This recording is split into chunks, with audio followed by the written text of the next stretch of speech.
कितना करे थे जो पास भाईजान मेरे पास तकरीबन 55-60 भैंस थी, ठीक है।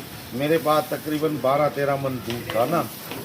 अब डीसी को ये होना चाहिए कि मैं तो हो गया तबाह और बर्बाद। मैंने जो माल था वो कर्जियों को मैंने दे दिया, जो पैसे पड़े हुए थे वो लोगों को देके अपने हाथ बांधे कि भाई हमारी जान छोड़ो, मेहरबानी करो, हमें अब हाथ खाली।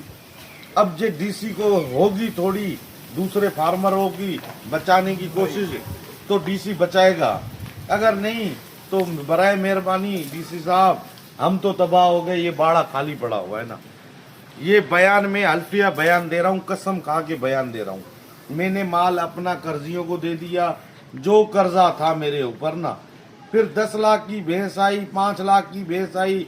सदर साहब जो था भैंस colony Hyderabad city old kettle colony का, उसने बैठ के फैसला किया है। अब वो जाने उसका काम जाने, अब कैसे कर्जियों को दिया, हमारी जान छूटी। अब आइंदे ला ये कारोबार हम नहीं करेंगे, हमारे बाप दादा ने तौबा कर दी।